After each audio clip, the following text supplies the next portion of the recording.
പാങ്ങ. ഇങ്ങോട്ട് വാ, വാ, എണീറ്റ് വാ. ആണ്ട മക്കള് വിഷമിക്കാതെ അടുക്കളയിൽ വന്ന് തന്റെ മുഖമൊക്കെ കഴുകിയിട്ട് വല്ലതും കഴിക്ക്. എനിക്കൊന്നും വേണ്ട. ശിവ നീ കരയല്ലേ നീ? അതിന് ആര് കരഞ്ഞു? നീ മിണ്ടാതേക്ക്.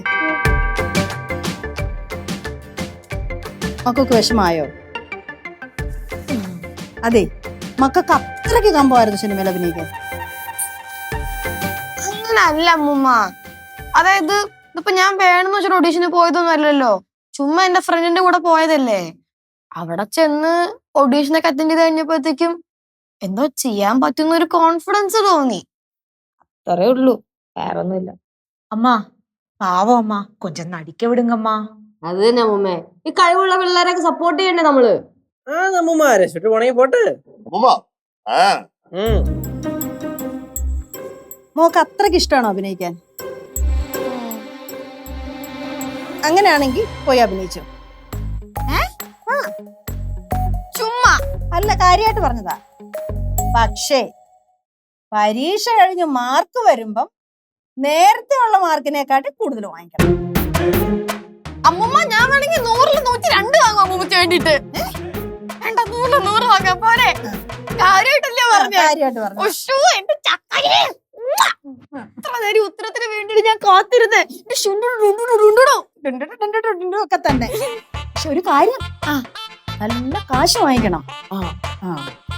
അഭിനയിക്കാൻ ചാൻസ് എന്നെന്നും പറഞ്ഞോണ്ടേ പൈസ തരാതിരിക്കും പാടില്ല. അല്ല, എത്ര രൂപ പറയണം അമ്മൂമ്മ? പറഞ്ഞ ഒരു 30,000 പറഞ്ഞാലോ? കുറയ്ക്കണ്ട, ഒരു 50,000 ചോദിക്കാം. എന്താ പറയണേ? അയ്യോ, 50 മതിയോ? എന്റെ പൊന്നമ്മ ഞാനേ കളിയാക്കിയാണ് പറഞ്ഞത്. சிவா, நீ அந்த சினிமாக்காரங்களை கூப்பிட. അതെ, വിളിക്ക്, സമയങ്ങളല്ലേ. അല്ല, എനിക്ക് പെട്ടെന്നൊരു ടെൻഷനൊക്കെ പോലെ തോന്നുന്നു. എന്താന്ന് അറിയത്തില്ല. എന്തുറ്റി? അല്ല, ഇത്ര നേരം അമ്മൂമ്മ സമ്മതിക്കില്ലെന്ന് എനിക്ക് ഉറപ്പായിരുന്നല്ലോ. പെട്ടെന്ന് അമ്മൂമ്മ സമ്മതിച്ചപ്പോഴത്തേക്ക് എനിക്ക് ആകപ്പെടെന്തോ ചെയ്യാൻ പറ്റുമെന്നൊക്കെ തോന്നുന്നു. അയ്യോ, നിനക്ക് കഴിവുണ്ട്. അപ്പൊ നീ എന്ത് ചെയ്യണം? പോയി അഭിനയിച്ച് വലിയ നടിയാവണം. അപ്പൊ ഞാൻ എന്ത് ചെയ്യും? നിന്റെ മാനേജറായിട്ട് നിന്റെ കൂടെ വരും. കുടുംബം മൊത്തം രക്ഷപ്പെടും. അത് കൊള്ളാല്ലേ. നമ്മുടെ കുടുംബത്തിൽ ഇരിക്കട്ടൊരു സെലിബ്രിറ്റി, നമ്മളെന്തിനു കുറയ്ക്കുന്നേ? പിന്നെ അല്ല, എങ്കിൽ വിളിക്കട്ടോ. വിളിക്കട്ടെ? കൂപ്പിട്. അമ്മൂമ്മ അനുഗ്രഹിക്കാം. അയ്യോ, വിളിച്ചു. അവര് ഇന്നലെ വിളിച്ച നമ്പർ അത് സേവ് ചെയ്ത് വെച്ചിട്ടുണ്ട്. കനി വിളിക്കണ, കനിയുടെ കൂടെ ഞാൻ ഓഡിഷന് പോയത് ഈ പടത്തിന്റെ. എടുക്കത് കട്ടാവും. ഹലോ കനി.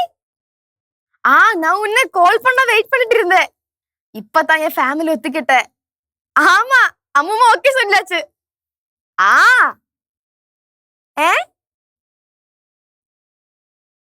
2 ലക്ഷം രൂപയാ? ആര്?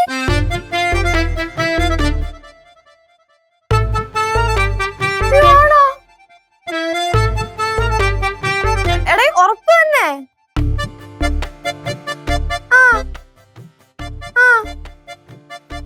അയ്യോ,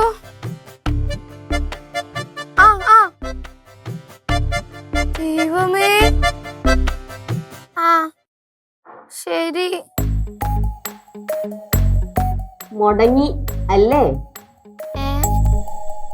ചേച്ചി, ഒരു പ്രശ്നമുണ്ട്. അതുണ്ടല്ലോ, ഈ കാസ്റ്റിംഗ് നടത്തിയ ആൾക്കാരില്ലേ, അവര് വലിയ ഫ്രോഡുകളാണെന്ന് കനീനെ വിളിച്ച് പറഞ്ഞത്രേ.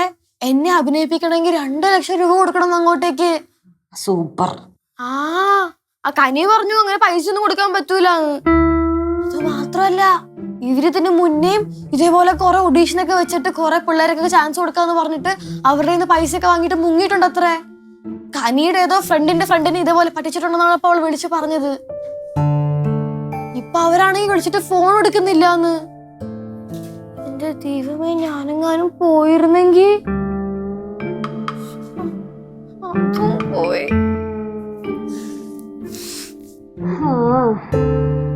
അങ്ങനെ ലോകം അറിയാതെ പോയ മറ്റൊരു മഹാനടിയും കൂടെയായി.